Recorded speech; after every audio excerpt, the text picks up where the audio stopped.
ప్రపంచంలో అతి ఎత్తైనటువంటి అంబేద్కర్ విగ్రహాన్ని జగనన్న పేరు చేతుల మీదుగా ఆవిష్కరించుకున్నాం. ఇది ఒక చరిత్ర.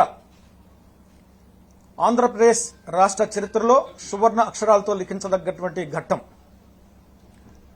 కేవలం బాబాసాహెబ్ డాక్టర్ అంబేద్కర్ గారి యొక్క విగ్రహాన్ని ఆవిష్కరించుకోవటమే మాత్రమే కాదు గాని ఆయన ఆశలకు కట్టుబడి ఆదర్శాలకు లోబడి ఆయన యొక్క సిద్ధాంతాలను అమలు చేసేటువంటి క్రమంలో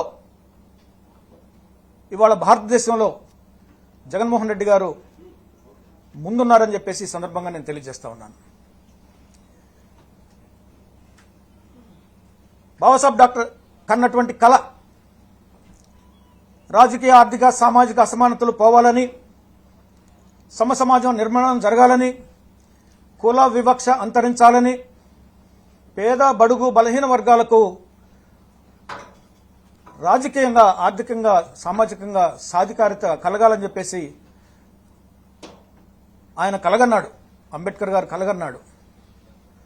ఆ కళను సాకారం చేస్తున్నటువంటి ఏకైక ముఖ్యమంత్రి వర్యులు జగన్మోహన్ రెడ్డి గారు అని చెప్పేసి ఈ సందర్భంగా నేను తెలియజేస్తున్నా.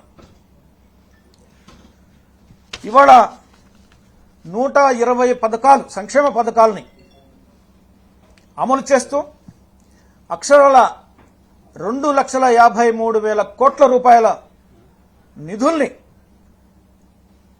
పేద బడుగు బలహీన వర్గాలు ఖాతాలోకి డీబీటీ సిస్టమ్ ద్వారా జమ చేయటం అనేది ఇది భారతదేశంలోనే ఒక విప్లవం. ఇది ఒక చరిత్ర. అవినీతికి తావు లేకుండా, మధ్యవర్తుల జోక్యం లేకుండా, దళారుల అవసరం లేకుండా నేరుగా ప్రభుత్వం యొక్క పథకాలని పేద ప్రజలకు అందించడం అనేది ఇది ఒక విప్లవం అని చెప్పేసి కూడా ఈ సందర్భంగా నేను తెలియజేస్తా ఉన్నా.